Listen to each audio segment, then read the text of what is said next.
is Josh. I'm a member of the Church of Jesus Christ of Latter-day Saints, and I have recently been through a divorce. Welcome back to my channel. In my last video, I discussed some of the lessons that I've learned about forgiveness, and I'd like to continue on in that thought process. The last video was more about the lessons of what I learned forgiveness is not.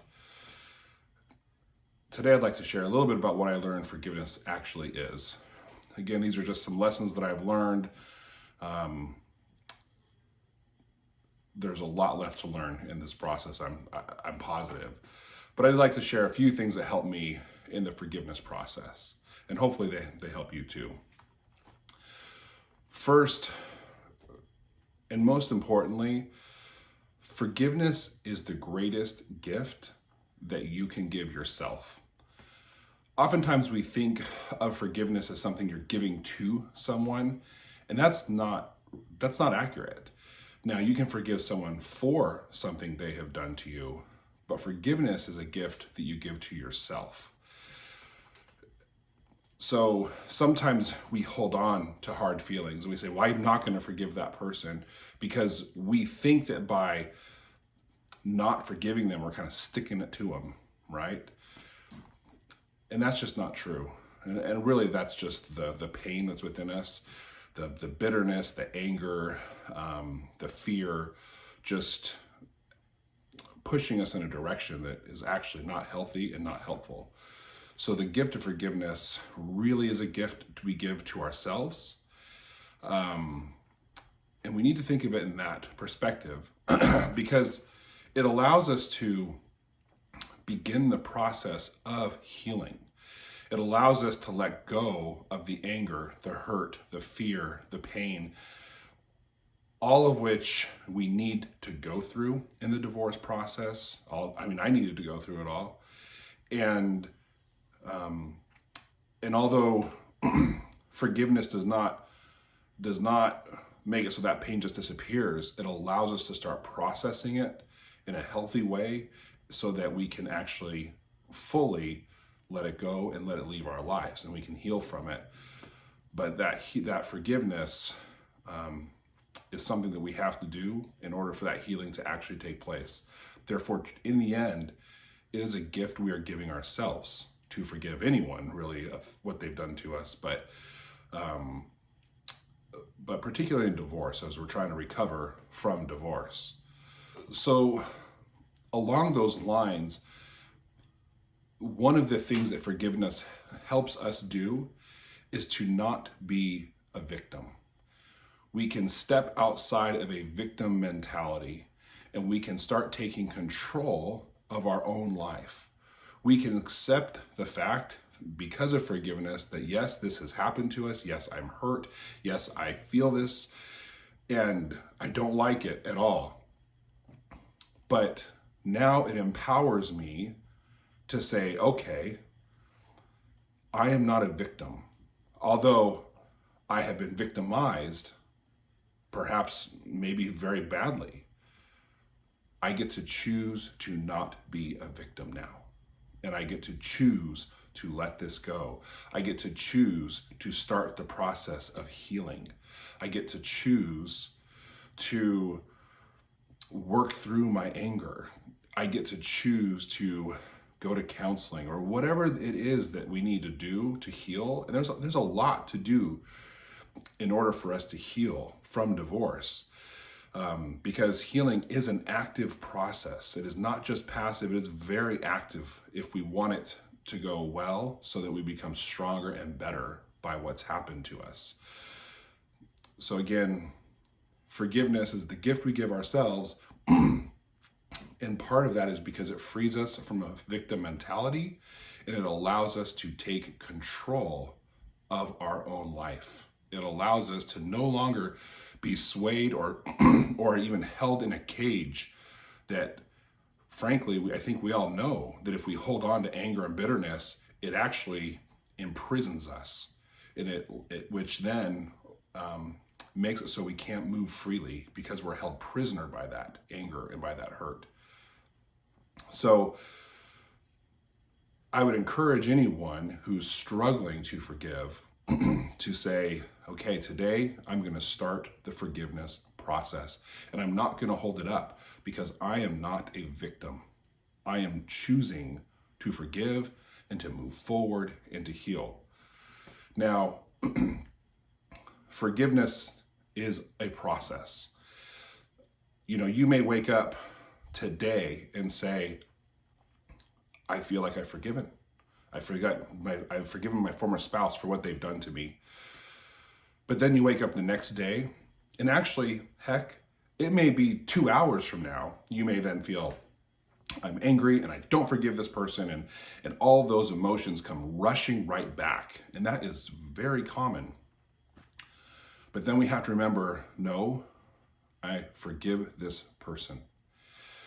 One of the lessons that I learned about forgiveness is, when the Savior told Peter to forgive 70 times 7, I always thought that was for, if you have someone who kind of keeps poking you or keeps doing the same thing over and over again, you just need to forgive them over and over and over again. But what if it's one thing, but it's this one thing that keeps hurting you over and over and over again? That's how divorce is. That's how betrayal is. That's how abuse is. That's how a lot of these things that deeply hurt us are. It may have been a one-time thing. You may have thought your marriage was going glowingly, and all of a sudden your spouse ups and leaves. You feel betrayed, you feel hurt, you're going through this divorce, your life is upended. And all of that over one decision that your spouse or former spouse made. So forgiving 70 times 7 sometimes means forgiving that one thing 70 times 7 times. Every time those emotions come running back to you, you have to remind yourself, I am choosing to forgive this person. And I'm choosing to be free. I'm choosing to feel the anger. I'm choosing to feel the pain, but so that it can be healed and I'm not held captive to it. One of the other things that I learned about forgiveness is it means giving up any hope of changing the past. You have to let the past go in order to build a bright future. Forgiveness allows you to let the past go so that you can focus on moving forward. And the healing process is one where we learn to move forward again. And we learn to become better because of what has happened to us. And maybe we become more compassionate, maybe we become more kind, maybe more understanding. In some way, maybe we become stronger. Maybe we have more of a backbone than we had before. Maybe we were too much of, we didn't stand up for ourselves. We lacked integrity somehow. All of those things can be, we can grow and change through this healing process that we need to go through, but that we need to forgive to go through the healing process. So one of those things we need to do is let go of the past. We need to learn the lessons that we learn from it, but we can't go back and beat ourselves up and start thinking, well, only if I had done this differently, or only if I had done that differently. There's no hope of changing that anymore. We can't hope to change the past.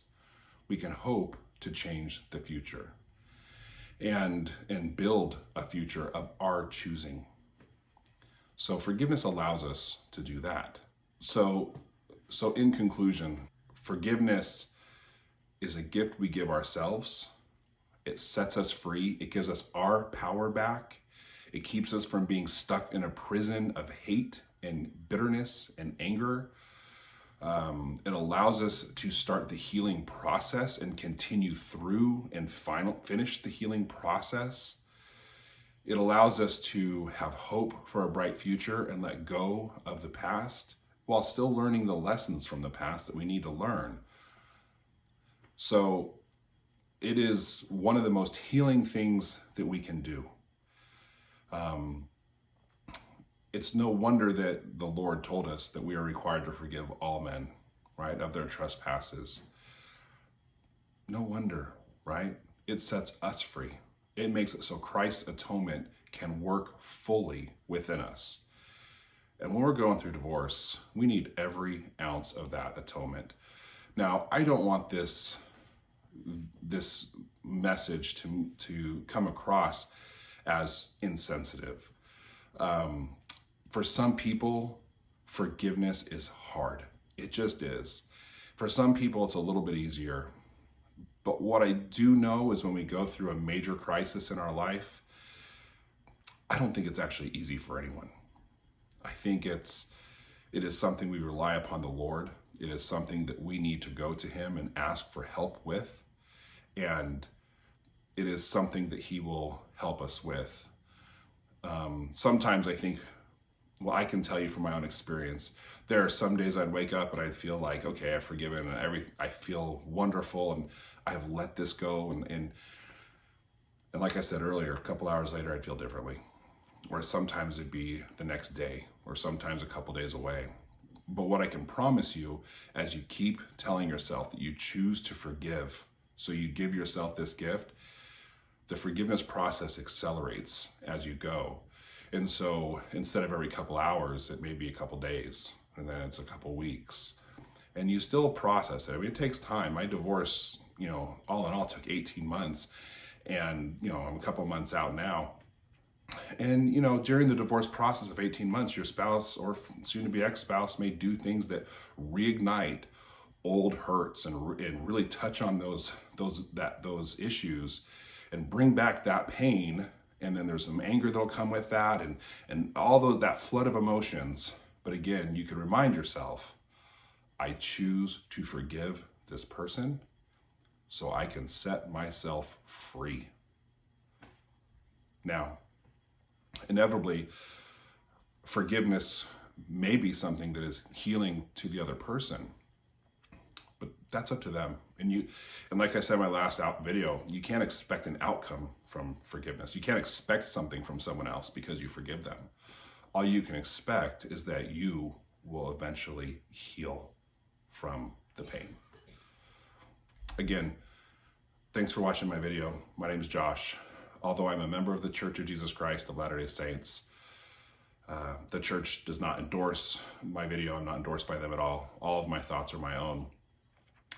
I'm not a counselor or a therapist or anything of that nature. I'm just someone who's been through a divorce and trying to share some of the lessons that I've learned, and I hope they help. Thanks.